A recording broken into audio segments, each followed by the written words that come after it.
Welcome back to another episode of this podcast, the place where we deep dive into leadership, transformation, and future of work. बहुत interesting होता है. It's quite interesting. Today we have a very special guest, someone who has not only shaped HR ecosystem across global organizations, but has also been at the forefront of AI-driven HR transformation. Joining us in is Gargi Verma, a strategic global HR leader with over 20 years of experience leading people and culture functions for large multinational setups of up to 150,000 employees. She has held Thanks, Sunil. leadership roles at Dell Technologies, Ford Pro, and SA. Global, where she spearheaded AI powered HR interventions that boosted productivity by 30%, improved efficiency by 20%, and transformed employee experience with innovations like 30-second response framework, trust index improvements of over 85%. So, Gargi is known for her ability to blend AI, culture, design thinking, and business trend centric HR strategy. Welcome to our podcast today. Puneet, thank you so much. It's indeed a wonderful opportunity and glad to be here and have this conversation with you. So, what's the Sure. biggest shift you have witnessed in how organization approach talent in the last 5 years? The biggest shift that's happening in the talent is how we are grappling with the millennials and the Gen Zs and the Gen Y and adapting to what exactly the skill force is needed.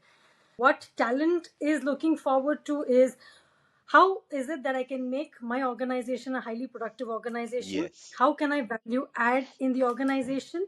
And how can I be futuristic and engage my mindset in the organization? From the last 5 years to what it is now, I think it's the thinking capability, it's the upskill, and it's the mind map which is playing a biggest role for our employees in the organization. so the AI buzzword that you touched upon, is it transforming recruitment? In your views, how will its role fundamentally change in the next 5 years? Will the recruitment be same, or is it going to be an evolving function? AI is touching HR in all aspects of employee life cycle. So I think here the visionary leaders and the HR team work in partnership with how exactly the HR is working. Because at the end of the day, the employee needs to feel belonged because AI is all over. If you talk about recruitment, I think it's no more an operational efficiency transaction. It is an ecosystem which is blended so well, and the organizations like I can name a few organizations: Breezy, Greenhouse, LinkedIn, Glider AI. Their systems have enhanced so much that it has supported the HR system in reducing their hiring time by 50%.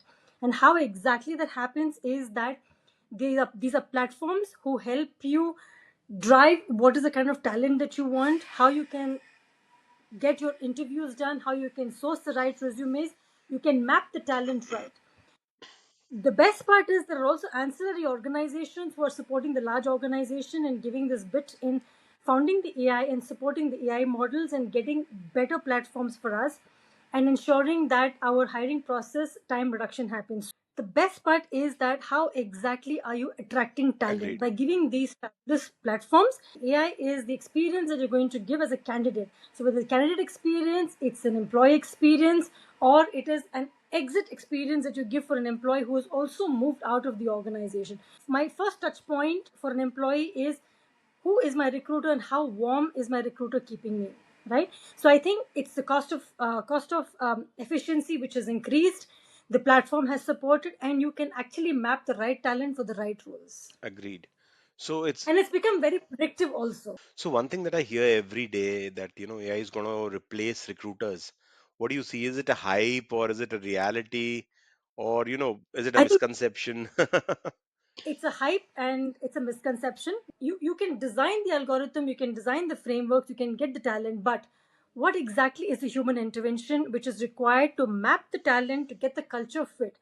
The algorithm will not be able to design the culture fit, and every organization's culture fit is very different because the organization ethos, the organization values, the organization brand is very different. The recruiter mindset to talk to the algorithm is required, to understand the culture is very, very important. There's a new concept called explainable AI. You can have data in terms of saying that you need X, Y, Z, but is your data right? Is your data speaking what you need? So I think for the concept of explainable AI and the algorithm, you definitely need an HR intervention. You need that HR thinking cap, whether it's policy making and even whether it's recruitment. So the numbers will speak for itself. So AI efficiency can be built, okay, within an organization, but it's essential to have the human element.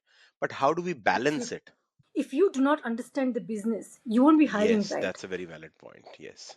Yeah, you need to understand the culture fit. You, for one, like I said, for one position you may have five good candidates, but what is it that your organization needs? There's a huge challenge which is happening between the old timers who are almost in the retiral age, where there is huge intellectual loss, right? But currently the millennials, the Gen Z's, and the Gen Alpha which is coming up, what is it that they're looking for? And if you're not able to understand that, will you be able to hire right from campus? Will Agreed. you be able to hire right Agreed. from references? Or will you be able to hire right from all these supporting technology platforms? Great. I think that's a great answer. Does resume actually in today's time gives a complete picture of a candidate? No, it does not. Like, for example, the world for HR, from industrial relations to personal officers to labor officers, today has changed to HR business partners or talent management profiles to fractional Yeah. HRs. Uh, 3 years down the line, Gartner also says that we will no longer be called as HR. We'll be called as only career strategists, because there is so much of technology and automation supporting us. We only need career strategists or HR strategists who can support the business. What is a resume? Resume talks about the whole profile. The world has changed so much. We're no longer hiring for job families which are routine, mundane. It's the skills, it's the attitude, and it's what the belongingness matters. It's all about skill, it's all about the role, and it's all about the mapping to the role. I think that's the huge shift that has happened.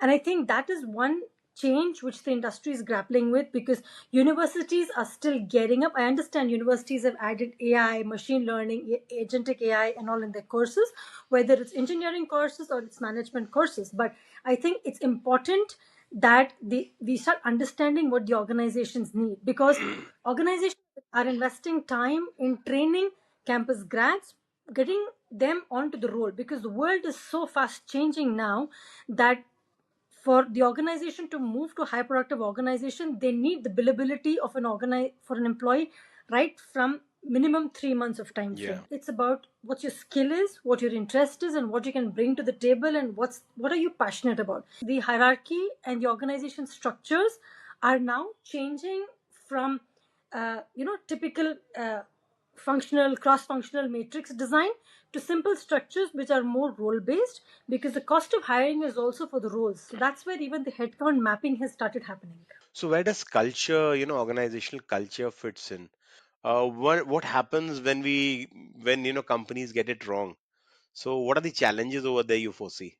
So, as you may know, culture comes from three aspects. It's basically on the value system that the organization has, in terms of how the organization actually functions, right? The second part is what are the astound values, which is the organization vision and values, and where exactly you are heading towards in the business as an organization. The third thing is the attributes, the belief, and the values that you're allowed to portray, or you are asked to portray in the organization. Today, the stickiness or the buzzword for a millennial employee or a Gen Z employee is value and purpose. So if you don't behave and portray the value and purpose to our employees, I think the stickiness goes wrong there. So I think culture comes from how each one of them is expected to behave, how each one is expected to turn around their performance in the organization.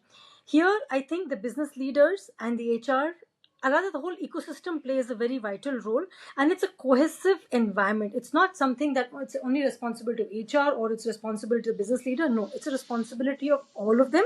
And I think the buzz is that infusion of culture happens top down, happens in small pockets, whether it's HR Connect, skip level meetings, monthly HR hours, town halls, or the CEO town hall connects, or the rewards and recognition.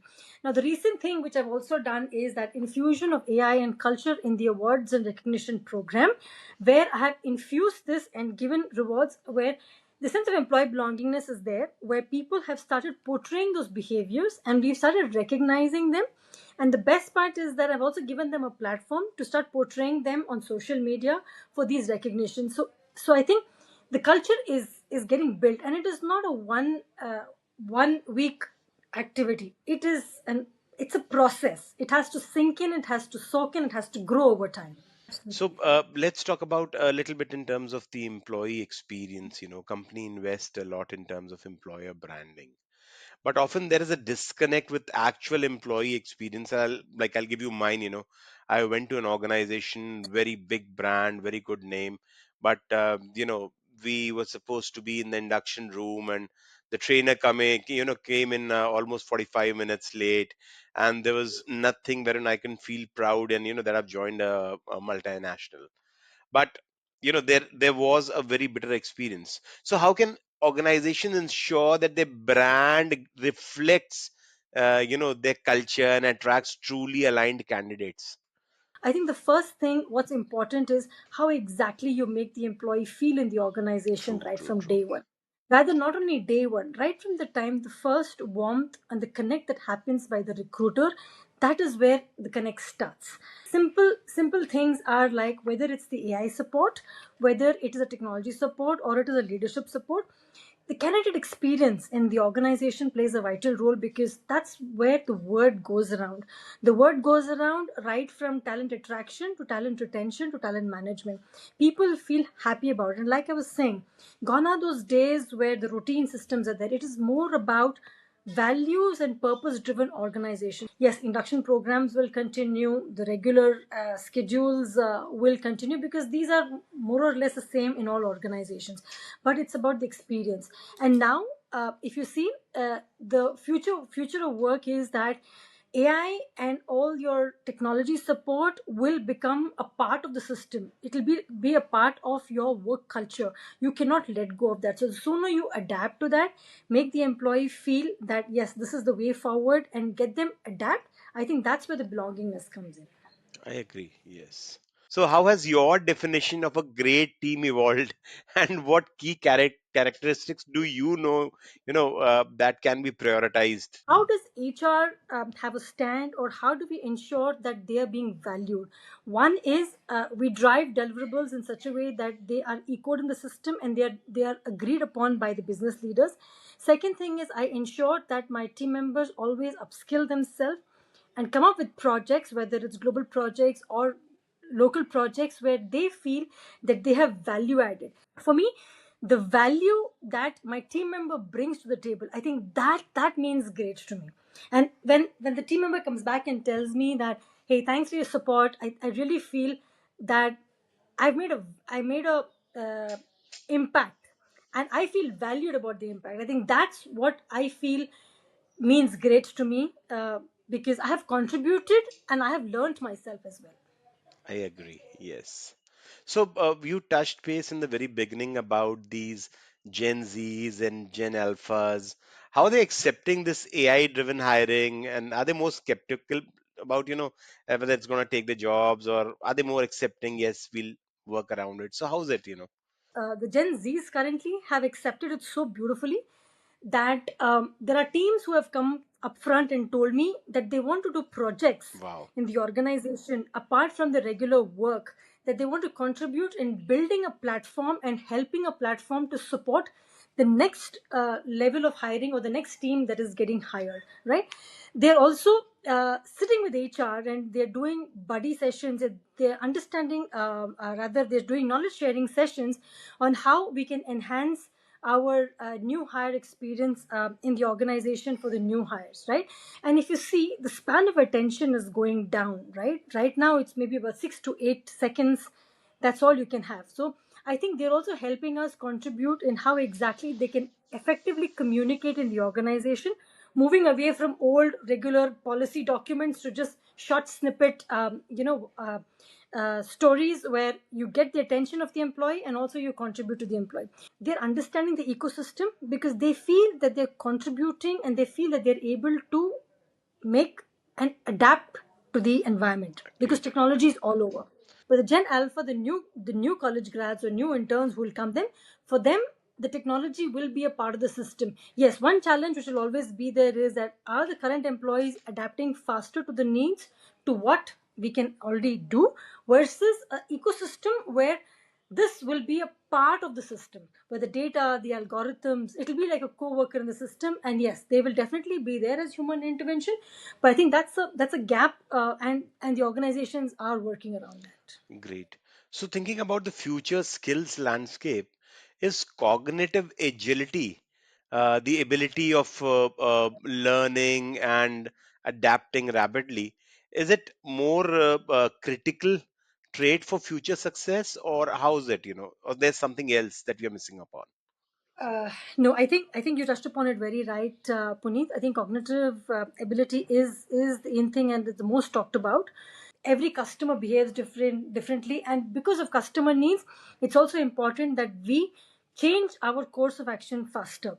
So I think the learnability, the scalability, and the agility is something which is kicking in. And like I said, the need for regular roles for jobs is gone away. We're doing skill based hiring, and skills are so fast in the AI world that we are grappling with that what's coming up in the next, and it's a disruptive world, as you know, right? Yes. And like you say, you do like those executive programs for the high performers and the high pots and all.